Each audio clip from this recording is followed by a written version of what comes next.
everyone, this is Chapter 8, Ecology of the Peer Group.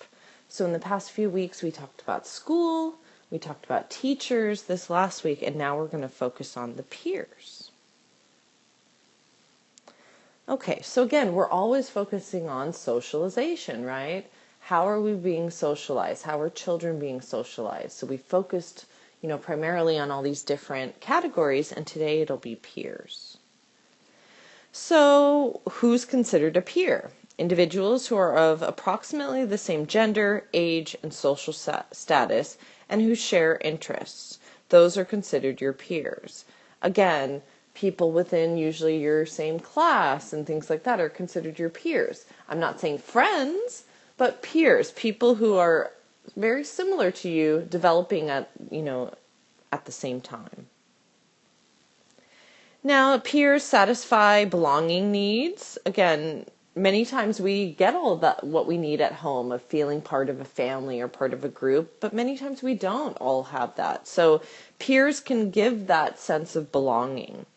They're often the preferred agent over a lot of other agents, right? Is going to our friends. And some children have friends early on throughout their whole lives, someone that they look to as family. Others, it's a little more distant, again, based on what's kind of fostered within the home environment.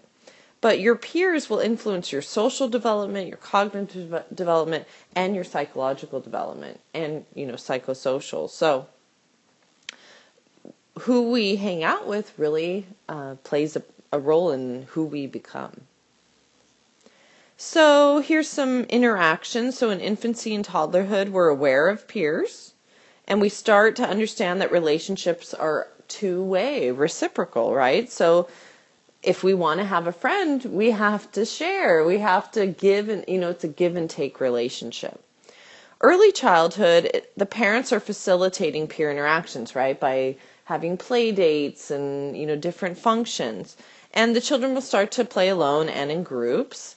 Middle childhood, they start to increase the opportunities like birthday parties and school events, or everyone's going to the park on Friday after school. So peers become an important source of a self-confirmation for children. Again, feeling self-confident and self-assured that comes from friendships.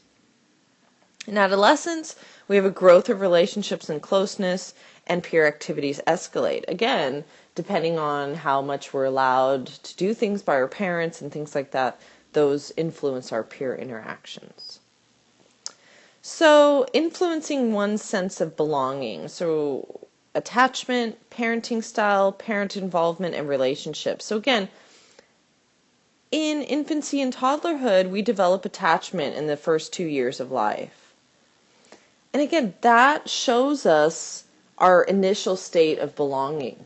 Do we feel part of this family? Do we feel loved?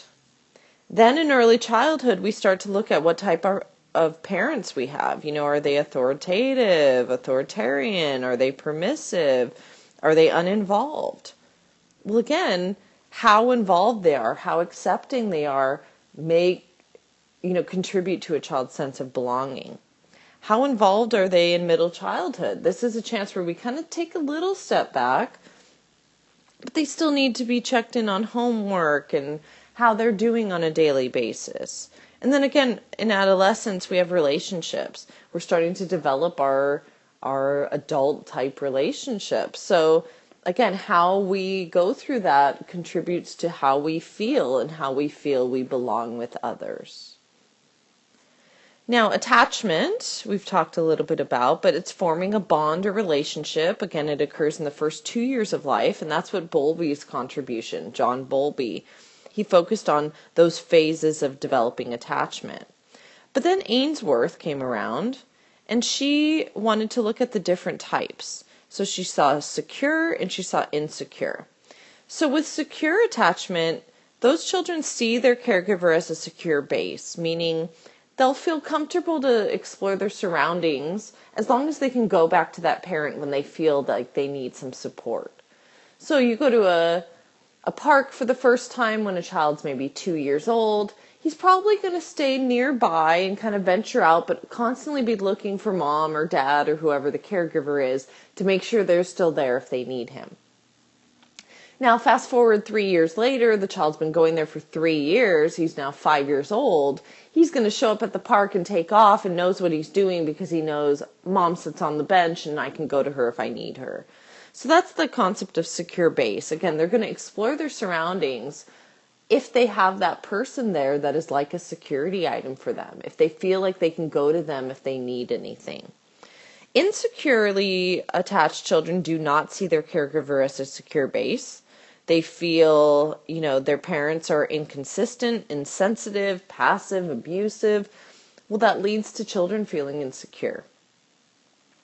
After 2 years, relationships are now a two-way street, and how attachment is formed affects all of our future relationships. Again, in those first 2 years of life, if we don't develop a strong, secure base for our relationships, we're going to have problems developing peer relationships, developing relationships with teachers, with significant others.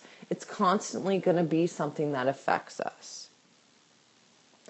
Now, in early childhood, again, our parenting style plays into our self-esteem. Authoritarian parents have low warmth and highly controlling. Those children tend to have low self-esteem.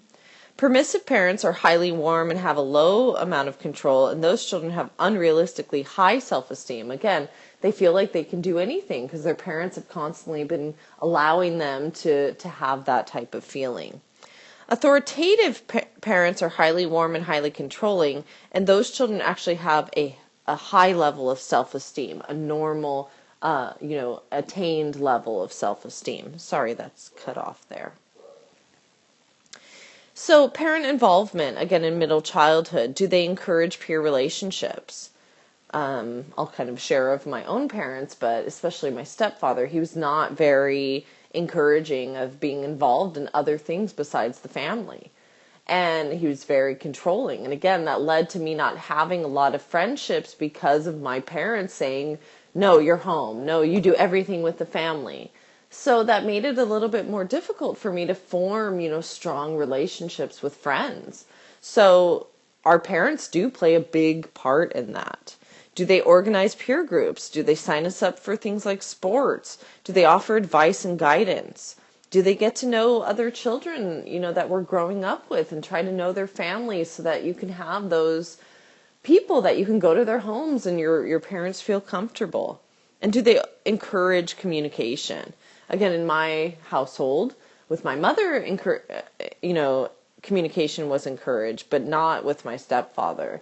And it made it very difficult when one parent was doing one and the other was doing the other thing to really know how you were supposed to interact. So in adolescence, we're focusing more on close relationships. We now have, maybe a few best friends, or we are part of, a clique where it's usually a group of 6 to 10 peers, again, who are similar, like to do the same kind of things, have things in common. We start to get into, sexual relationships, and we may even become a parent in adolescence. So, those are things that we want to think about in terms of peers. That plays a big role in how we form our relationships. So social cognition, it's a connection between the social and cognitive development. So we're developing this over time.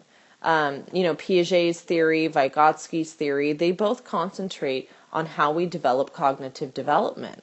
But Vygotsky, he looked at how we do that within a social environment and felt that really we need to learn with that influence of the social environment. So here's Piaget's stages. Pre-operational, again, we're not focusing on infants here, but they have limits. And they're egocentric. They have a hard time taking another's point of view. So that plays into peers.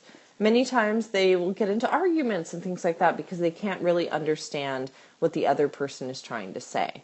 So as parents, as teachers, we want to support them. And that's when many times we help them with the language, right? We say, okay, your friend is telling you that he doesn't like when you do that. So we offer support. Now, the concrete operational stage is 7 to 11. Thinking is more logical and flexible. So we're able to now have a little bit more understanding of the feeling of our peers. But we may make assumptions based on how we feel.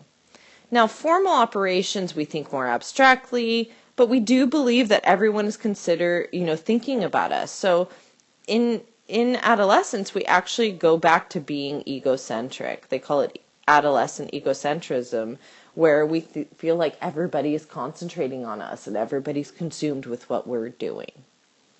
Okay, we'll start the next video here at Vygotsky's theory.